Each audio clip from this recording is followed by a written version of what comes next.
अध्यक्ष महोदय, सोलापूर शहरामध्ये मटका, जुगार, पत्ते क्लब, स्पा, व्हिडिओ गेम, अवैध बार असे व्यवसाय मोठ्या प्रमाणात चालू आहेत। अवैध धंद्यांना काही पोलीस अधिकारी कर्मचाऱ्यांकडून संरक्षण मिळतंय। गेल्या काही महिन्यात सोलापूर शहरात खून, दरोडे, जबरी चोरी, गंभीर गुन्ह्यात वाढ झाली आहे। भीतीचं वातावरण निर्माण झालेलं आहे।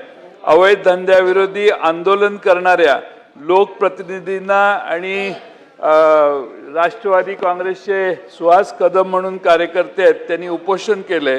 त्यांना आता जीवे मारण्याच्या धमक्या, खोट्या गुन्ह्यात अडकवण्याचे प्रयत्न आणि त्यांचे बदनामीकारक आरोप त्यांच्यावर केले जातात।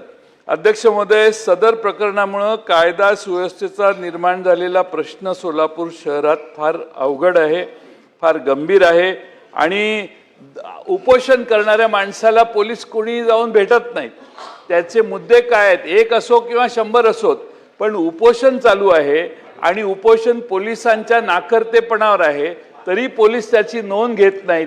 अध्यक्ष महोदय, माझी सरकारला विनंती आहे की या उपोषणाची नोंद घ्यावी, त्यांनी घेतलेल्या मुद्द्यांची नोंद घ्यावी आणि संबंधित दोषींवर कठोर कारवाई करावी आणि आंदोलनकर्त्याला योग्य सुरक्षा द्यावी।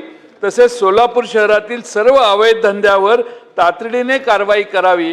राजरोस धंदे चालू आहेत सोलापूर शहरात। आपण सोलापूरचा अंदाज घेतला तर तुमच्या लक्षात येईल आणि म्हणून लवकरात लवकर सरकारने कारवाई करावी म्हणून मी स्थगन मांडलेला आहे। ठीक आहे।